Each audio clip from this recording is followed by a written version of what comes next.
What's up and welcome to Me, You, and Switch 2. I am me, Tom Tate, and you are you, so let's talk about Switch 2. This is the latest and greatest Nintendo Switch 2 news brought to you every Tuesday and Friday in snackable 5 to 10 minute episodes. Today happens to be Friday. It is July 10th. It is 8:16 a.m. on the East Coast. This is episode 116.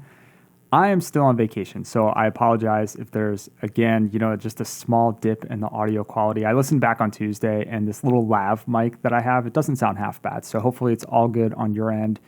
It is the weekend. We made it. It is almost the weekend. We'll be there soon enough. Not a ton to cover today, so let's just jump right into it. The Nintendo Switch 2 exclusive co-op game, Orbitals.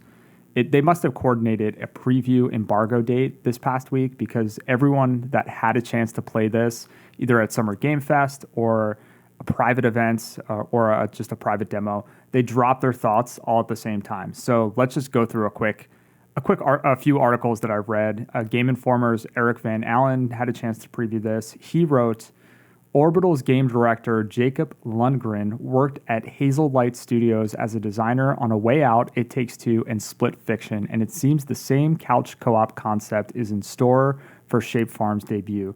Now, I've talked a lot about Orbitals, which is this anime kind of 1980s, 1990s Saturday morning cartoon style anime inspired game.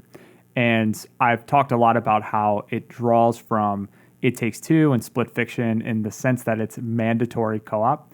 But I actually had no idea that Jacob Lundgren, who was the game director, also worked on those games. So it's nice to know that it doesn't only have the same DNA, but there's a lot of experience at the studio who's putting this together. Now, Eric also wrote, there are laughs, puzzles, action, and gorgeous cutscenes. In one moment, you'll be working out carefully timed platforming sections, and in another, you'll be tandem piloting a ship through the inky void. IGN's Casey DeFreitas also previewed this game. I have it linked in the show notes. She went into more detail in the specific kind of puzzles and mini-game mechanics that she played through. Both Casey and Eric described their play session from Summer Game Fest, and it was set in an area that felt like a 90s kid's bedroom. It had beanbag chairs, a bunk bed, a retro entertainment console. So I think that all added to the nostalgia and the feel of it.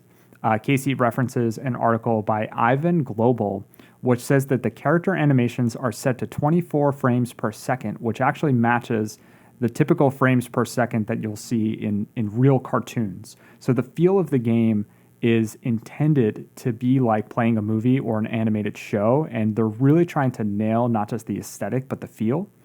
She wrote, Orbital's animation is produced by Studio Masket, an animation studio straight out of Tokyo with credits on dozens of anime. So again, they're going for a very authentic feel. She also wrote, from what I've played and what I know about the people behind it, I'm sold and can't wait to play Orbitals with my equally anime-loving partner when Orbitals is released. Nintendo Life's Jim Norman titled his article, Orbitals Cosmic Anime Co-op Made Me Feel Like a Kid Again. Jim went hands-on with the opening 50 minutes of the game. He also went into great detail into the individual challenges and puzzles. It does seem, just reading through Jim's review, that the difficulty seems tuned pretty well. Jim wrote, the puzzling itself had a satisfying level of difficulty where we rarely nailed it first go, but an initial attempt or two was all it took to show us the correct solution.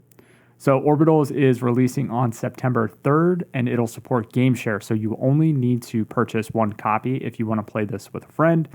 I'm excited for this game. They've been hyping this a ton, Nintendo. It appeared in multiple directs at this point. They just released the intro cinematic, the intro trailer. So if you want to check out more about this game, I've talked about it a ton. You can check it out and look forward to this one. Okay, let's blast through a few quick headlines and I'll get you back to your weekend. So Nintendo released a wave of new games for Nintendo Switch Online's Classics catalog. For Game Boy, we have Wario Land, Super Mario Land 3, absolute classic. I played through this game countless times. We have The Sword of Hope 2. This is an early 90s RPG from Kemco. I'm not as familiar with this one. We have Fortified Zone. This is another Game Boy game. It's a Jaleco game where the cover looks like Contra, and the screenshots of gameplay, they kind of remind me of the top-down sections of Blaster Master, but I'm also not familiar with Fortified Zone. Nintendo Switch Online plus expansion pack members will get Dr. Mario and Puzzle League. which was a Game Boy Advance game. I want to say it was 2005. This is a remake of Dr. Mario, and it also includes a game based on Panel de Pon, which is like Pokemon Puzzle League if you've ever played that game. 2 games in one. These aren't like one single game, I believe. This is a bit of a collection. Speaking of Jalico, I read this week that 2 new collections will be released. Jalico Arcade Collection Volume 1 and Volume 2. These will arrive this winter. Not every title was announced for the collections, but I read that there will be 16 games per collection. Jalico has a mixed history, so I don't know that every game will be a true fan favorite, but we'll keep an eye on this one. It'll also release on Steam and I believe PS5. Mio, spelled M-I-O, Memories in Orbit, which is a Metroidvania that already released on Switch 2. It is getting a physical edition in October. This game scored really, really well, and the full game is on the cartridge, so this is good news for fans of Mio or anyone who hasn't played it yet. I will link to the details in the show notes. And finally, Yoshi and the Mysterious Book just received its first demo. So there is a demo for Yoshi and the Mysterious Book. It's been released in the eShop. You can play it now, and you can carry over your save from the demo to the main game if you decide to buy it. I know this game had mixed reviews, and the pacing can be a little bit slow. It's definitely tuned for younger gamers, but also a few adult gamers who reviewed it said that they really appreciate it, kind of the relaxed kind of Sunday afternoon vibes of just kind of breezing through the game. So, good opportunity to try this if you want to see if it's for you. That's it for today. I hope that you have an awesome weekend. I will be back on Tuesday, back in the basement dungeon with a real mic and my normal setup, back to my normal schedule. So I'm still in vacation mode, so I apologize if this episode just feels generally off, both in sound quality and delivery. But we're still showing up. Haven't missed an episode yet. Every Tuesday and Friday for over a year. We're going to keep doing this. I appreciate the continued support. I hope that you have a fantastic weekend. As I mentioned earlier, switch2pod.com for all the things. That's switch with the number 2pod.com. You'll have the show notes, the subscribe links, all that good stuff. Much love. Now go play some games.